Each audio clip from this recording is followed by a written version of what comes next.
안녕하세요. 오늘도 함께 말씀 듣기 위해 나온 여러분을 예수님의 이름으로 사랑하고 축복합니다. 날이 많이 추워졌는데요. 오늘 에스라를 통해 따뜻한 하나님의 말씀으로 위로받으시고 또 힘을 내셨으면 좋겠습니다. 오늘 어떤 말씀을 우리에게 주실까 기대하면서 제가 기도로 오늘 묵상 시작하겠습니다. 사랑하는 하나님, 오늘 우리가 함께 묵상 시작합니다. 우리 힘이 아니라 성령님의 조명과 지혜로 말씀을 잘 깨달을 수 있도록 도와주시고 삶으로 살아내려 할 때도 성령님의 힘으로 할 수 있도록 붙잡아 주세요. 감사하신 예수님 이름으로 기도드렸습니다. 아멘. 네, 오늘은 시간이 지나도 잊히지 않는 명령이라는 제목으로 에스라 5장 말씀 함께 묵상하겠습니다. 오늘 내용이 길기 때문에 세번역과 메시지 2번 말씀 듣겠습니다. 세번역입니다. 그때에 학기 예언자와 이또의 아들 스가랴 예언자가 자기들이 받들어 섬기는 이스라엘의 하나님의 이름으로 유다와 예루살렘에 사는 유다 사람들에게 예언을 하기 시작하였다. 같은 때에 스알디엘의 아들 스룹바벨과 요사닥의 아들 예수아가 예루살렘에 있는 하나님의 성전 건축 공사에 착수하였다. 하나님의 두 예언자도 그들을 도왔다. 바로 그때에 유프라테스 강 서쪽 지방의 다뜨네 총독이 스달보스네와 동료 관리들을 데리고 그들에게 와서 누가 그 성전을 다시 지으라고 하였는지, 누가 성벽 공사를 마치라고 하였는지를 물었다. 그들은 또한 성전 재건을 돕는 사람들의 이름도 밝히라고 요구하였다. 그러나 하나님이 유다의 원로들을 돌보아 주셨으므로 아무도 그 일을 막을 수 없었다. 페르시아 관리들은 이 일을 다리우스 왕에게 알리고 회답을 기다리는 수밖에 없었다. 유프라테스 강 서쪽 지방의 다뜨네 총독은 스달보스네와 동료 관리들인 유프라테스 강 서쪽 지방의 관리들과 함께 다리우스 왕에게 글을 올렸다. 그 글의 내용은 다음과 같다. 다리우스 임금님께서 평안하시기를 빌며 임금님께 아뢰입니다. 저희가 유다 지역에 갔을 때에 그곳 백성이 크신 하나님을 모시려고 성전을 짓고 있는 것을 보았습니다. 그들은 큰 돌을 떠다가 성전을 지으며 나무를 날라다가 벽을 쌓고 있었습니다. 감독관들의 관리 아래 공사는 빈틈없이 잘 진행되어 가고 있었습니다. 그래서 저희는 원로들에게 누가 그 성전을 다시 지으라고 하였는지, 누가 성벽 공사를 마치라고 하였는지를 물었습니다. 또한 임금님께 공사 책임자들의 명단을 만들어서 알려드리려고 그들의 이름도 물었습니다. 그들이 우리에게 한 대답은 다음과 같습니다. 우리는 하늘과 땅의 주이신 하나님을 섬기는 사람입니다. 우리는 지금 허물어진 성전을 다시 짓고 있습니다. 이 성전은 본래 옛날 이스라엘의 어떤 큰 왕이 짓기 시작하여 완공하였던 것입니다. 그런데 우리의 조상이 하늘의 하나님을 노엽게 하였으므로 하나님이 우리의 조상을 갈대아 사람 바빌로니아 왕 느부갓네살의 손에 넘기셨습니다. 그가 이 전을 허물고 백성을 바빌로니아로 사로잡아 갔습니다. 그러나 고레스 왕께서 바빌로니아 왕이 된 그 첫 해에 하나님의 성전을 지으라고 칙령을 내리셨습니다. 그뿐만 아니라 그는 느부갓네살이 예루살렘 성전에서 꺼내어서 바빌론 신전으로 가지고 간 성전의 금그릇과 은그릇을 그 신전에서 꺼내어 돌려주기까지 하였습니다. 그때 고레스 왕께서는 세스바사를 총독으로 임명하고 그 그릇들을 주면서 그에게 그것들을 모두 예루살렘으로 가지고 가서 성전에 두라고 하셨습니다. 또 하나님의 성전을 제자리에 다시 세우라고 말씀하셨습니다. 바로 그 세스바살이 예루살렘으로 와서 하나님의 성전 기초를 놓았습니다. 그때부터 오늘까지 줄곧 일을 하였으나 아직 다 마치지 못하였습니다. 아뢰옵기 황송하오나 임금님께서 바빌론의 왕실 문서 창고를 살펴보시고 정말 고레스 왕께서 예루살렘에다가 하나님의 성전을 다시 지으라고 칙령을 내리신 적이 있는지 알아보시는 것이 좋겠습니다. 그런 다음에 이 일을 어떻게 하면 좋을지를 결정하시고 일러주시기 바랍니다. 아멘. 마지막 메시지입니다. 한편 예언자 학개와 이또의 아들 예언자 스가랴는 이스라엘을 다스리시는 하나님의 권위로 유다와 예루살렘의 유대인들에게 설교하기 시작했다. 스알디엘의 아들 스룹바벨과 요사닥의 아들 예수아는 예루살렘의 하나님의 성전을 재건하기 시작했다. 하나님의 예언자들이 바로 옆에서 그들을 도왔다. 당시 유프라테스 건너편 땅 총독은 다뜨네였다. 다뜨네와 스달보스네와 그들의 동료들이 이스라엘 백성에게 와서 말했다. 누가 당신들에게 이 성전을 다시 짓고 복원하여 사용하라는 허가를 내렸어. 사람들은 그들에게 성전 건축 공사 책임자들의 이름을 말해주었다. 그러나 하나님께서 유다의 지도자들에게서 눈길을 떼지 않으셨으므로 보고서가 다리오에게 갔다가 공식 답변이 돌아오기까지 공사는 중단되지 않았다. 유프라테스 건너편 땅 총독 다뜨네와 스달보스네와 그 땅을 관리하는 동료들이 다리오 왕에게 편지를 보냈다. 편지의 내용은 이러하다. 다리오 왕께 아뢰입니다. 평안하시길 빕니다. 저희가 유다 지방에서 큰 돌들로 재건되고 있는 크신 하나님의 성전에 갔던 일을 왕께 보고하고자 합니다. 그들은 지금 성벽에 제목을 끼워 맞추고 있습니다. 공사는 활기차고 빈틈없이 잘 진행되고 있습니다. 저희는 지도자들에게 누가 당신들에게 이 성전을 다시 짓고 복원하여 사용하라는 허가를 내렸소 하고 물었습니다. 또 건축공사를 주도하는 자들을 파악하여 왕께 전하고자 그들의 이름을 물었습니다. 그들은 저희에게 이렇게 대답했습니다. 우리는 하늘과 땅을 주관하시는 하나님의 종들입니다. 우리는 오래전에 지어졌던 성전을 다시 짓는 중입니다. 사실 이 성전은 이스라엘의 어떤 큰 왕께서 완공했던 것입니다.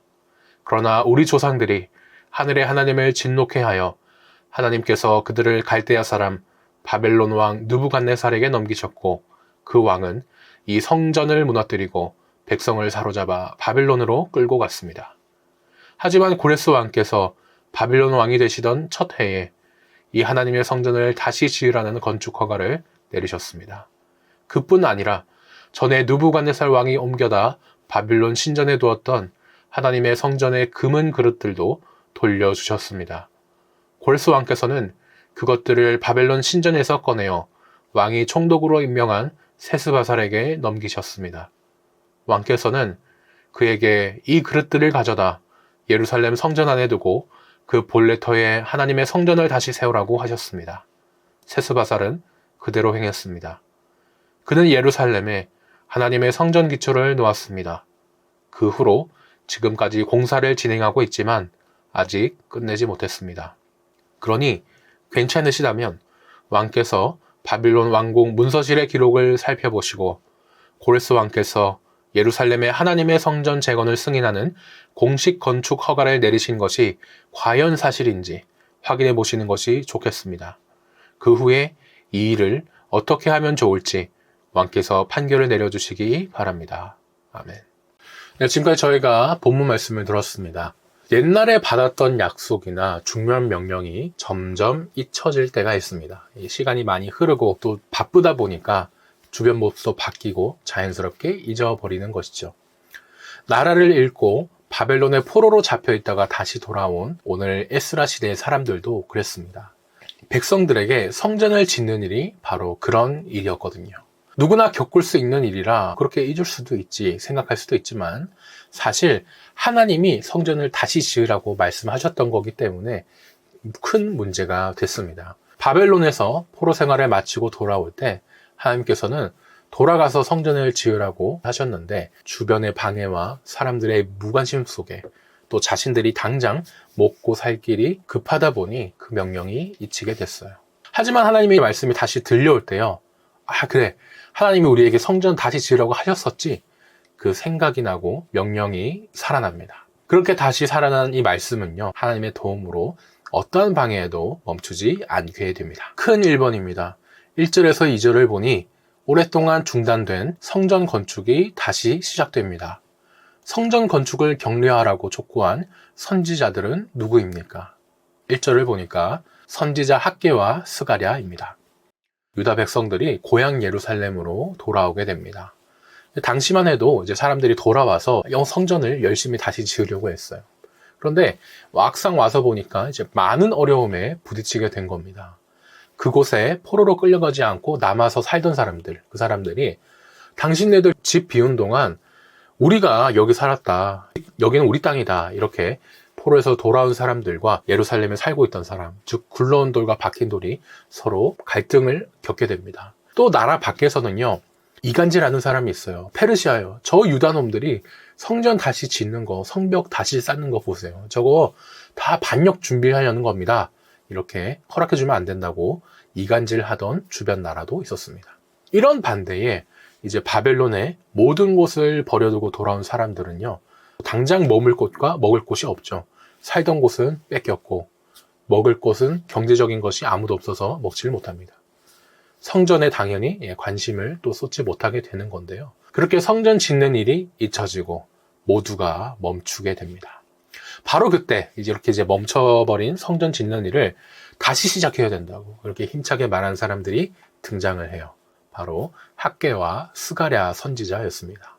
예언자라고도 하죠. 학개서와 스가랴를 썼던 저희가 익숙한 이름의 그 예언자들인데요. 하나님은 학개와 스가랴를 통해서 이렇게 말씀을 전하시고, 또 당시 나라가 망해서 왕은 없으니 유다 지방의 지도자였던 수룹바벨 총독과 예수아, 그리고 모든 유다 백성이 성전을 짓는 데에 다시 힘을 모으게 됩니다. 2번입니다. 선지자들의 예언에 유다 백성은 어떻게 반응합니까? 2절을 보니까 수룹바벨과 예수아가 성전 건축을 다시 시작하고 하나님의 선지자들이 그들을 도왔다고 합니다. 지금 저희는 신약 시대를 살죠. 그래서 성전 짓는 거 그게 그렇게나 중요한가? 이런 생각이 드실 수도 있습니다. 지금 우리야 영으로 또 말씀이신 예수님을 통해서 얼마든지 언제 어디서나 예배를 드리죠. 하지만 구약 시대 당시에는요, 유대 백성들에게는 이제 성전 짓는 일이 정말 중요했습니다. 성전을 다시 짓는 건요, 예배 장소가 다시 생기는 것이죠. 예배를 드릴 수 있고 하나님과의 관계가 회복되는 일이었습니다. 그리고 또 하나님이 자신들과 함께 해주신다고 하는 사실, 그것이 눈으로 볼 수 있게 성전이라는 그 모습으로 나타난 표징이기도 했습니다. 먼저 주의 나라와 의를 구하면 모든 것을 더하신다고 마태복음에서 말씀하셨죠. 그렇게 예배가 다시 세워지면 모든 것이 다 회복이 됩니다. 그동안 포로로 잡혀가서 뿔뿔이 흩어졌던 백성들이 성전이라는 예배 장소가 다시 지어지면서 그곳에 모여 하나가 되는 중심 역할도 할 수 있고요. 우리는 누구인가? 하나님의 백성은 어떻게 살아야 하는가? 그 자신들의 정체성도 다시 세울 수 있게 되죠. 그런데 그렇게 중요한 성전을 다시 지어야 하는 임무가 주변 상황 때문에 멈춰버린 겁니다. 시간이 흐르면서 사람들이 자신들이 누구인가, 또 무엇을 해야 하는지 잊어버린 거죠. 그때 학개와 스가랴가 나타나서 사람들에게 다시 말씀을 가르치고 마음을 다시 잡게 합니다. 성전을 짓는 일이 그래서 다시 시작되게 돼요. 단순히 그렇게 성전 건물을 지은 것이 아닙니다. 예배를 회복하고 나는 하나님 믿는 백성이구나, 그 정체성을 다시 세웠다는 데 큰 의미가 있습니다. 나눔 1번입니다. 성전을 다시 지으라는 말씀을 잊고 지냈던 백성들이 있었죠. 그 백성들에게 학개와 스가랴가 말씀을 다시 생각나게 전합니다. 말씀을 통해서 내가 잊고 있던 정체성과 사명이 있었다면 무엇이었나, 그 생각해 보시면 좋겠습니다. 큰 2번입니다. 3절에서 17절을 보니 성전 재건이 또다시 반대에 부딪히게 됩니다. 닷든의 총독과 관리들은 유다 장로들에게 무엇을 질문합니까? 9절을 보니 누가 너희에게 명령하여 이 성전을 건축하고 이 성벽을 다 지으라고 하였느냐라고 묻습니다. 우리나라는요, 선진국입니다. 명백한 선진국이에요. 그래서 세계 어느 나라를 가든지 우리나라의 대사관을 찾아볼 수가 있습니다. 근데 불과 몇 년 전만 해도요, 쿠바에는 대사관이 없었습니다. 바로 수교를 하지 않았던 미수교국이었기 때문이에요. 그래서 쿠바에 있는 우리 한국 사람들은 근처에 있는 이제 멕시코까지 비행기 타고 가서 대사관 업무를 보셨다고 해요. 멕시코가 그나마 이제 가까운 쿠바의 업무까지 맡아준 거였습니다. 비행기와 인터넷으로 다 연결된 시대였는데도 그랬다면 고대 시대에는 더 그랬겠죠. 페르시아는 유대인들을 이제 고향 땅으로 돌려보내면서 유대인들을 관리 감독할 사람을 세웁니다. 페르시아에서 이스라엘을 다스리기에는 거리가 너무 멀었기 때문에 그 중간지대에 있는 사람들을 세운 것이죠. 그 사람이 바로 닷든의 총독과 관리들이었습니다. 이 사람들은요, 하나님을 믿는 사람들이 아니었기 때문에 유대인들이 이제 다시 성전을 짓는 것을 보고 의심을 해요. 유대인들도 많은 사람들과 갈등이 있었잖아요. 주변 나라의 견제들도 많이 받으면서 사마리아 사람들이 이간질을 하기도 했습니다. 그 사마리아 사람들의 이간질을 들은 닷든의 총독은 당신들 지금 성전 짓고 성벽도 짓고 하는 그거 반역을 일으킬 준비 아니야? 그거 왕이 허락해줬다고? 안 해줬을 것 같은데 거짓말 하는 거 아니야? 확인하려고 했던 겁니다. 네, 그 사람들이야 뭐 당연히 자신들에게 주어진 명령을 잘 따랐을 뿐이겠지만 뭐 참 예나 지금이나 똑같은 것 같습니다. 신약에서는 심지어 하나님이신 예수님께서도 세상에 오셔서 세상 지도자들에게 의심받고 반대까지 당하시고 죽음까지 당하시게 되는데 하나님의 백성이 하나님의 일을 하려고 할 때 세상의 권력이나 힘 있는 사람들이 의심하고 방해하는 이런 일이 이때도 있었구나 저희가 알게 되죠. 지금 신앙 때문에 어려움을 겪고 핍박받는 우리에게도 참 많은 위로가 되는 말씀입니다. 2번입니다. 유다 장로들이 대답한 내용은 무엇입니까? 11절에서 12절을 보니 하나님께 벌을 받아서 성전이 무너졌던 일을 이야기하고 13절에서 16절까지는 페르시아 고레스 왕이 하나님의 성전을 다시 지을 수 있게 해주고 성전 그릇도 돌려주며 도와줬다라는 얘기를 전합니다. 닷든의 총독은요, 의심에 가득해서 이제 유다 나라의 장로들, 즉 어르신들을 찾아갑니다. 누가 여기서 성전 지으래? 막 이렇게 따지는 겁니다. 옛날 드라마의 깡패들이 누가 여기서 장사하래? 막 그런 톤으로 얘기를 하곤 했는데 그것과 같은 이제 협박의 뉘앙스로 따진 것이죠. 유다의 장로들은 그러면 무엇이라 답했을까요? 고레스 왕이 명령해서 우리가 포로 생활을 마치고 여기 예루살렘으로 돌아와서 성전을 짓고 있습니다. 이렇게 이야기를 해요. 언뜻 보기에는 이 뭐 무슨 말인가 싶기도 하지만 이렇게 대답한 데는 또 다 이유가 있습니다. 아, 정말 하나님께서 우리를 다시 돌보기 시작하셨구나. 그것을 또 깨닫게 해주기 위해서였죠. 게다가 옛날 솔로몬 왕이 지은 성전이 왜 무너졌었는지도 하나님 말씀에 순종하지 않기 때문에 무너졌다. 그것도 다시 얘기하면서 돌이켜보게 하죠. 말씀을 듣는 저희가 이제 우리가 새로 짓는 성전이 다시 무너지지 않게 되려면 어떻게 해야 된다? 하나님의 말씀을 잘 따르면 되는구나. 그 사실을 알게끔 해주시는 겁니다. 구약의 성전은요, 물론 이제 건물은 아닙니다. 신약 시대에서는 구약의 성전이 이제 교회로 바뀌었고 성도 그 자체가 되었죠. 말씀이신 예수님이 그 교회의 머리가 되어주시고 그 모든 말씀을 십자가 위에서 이루어 주셨습니다.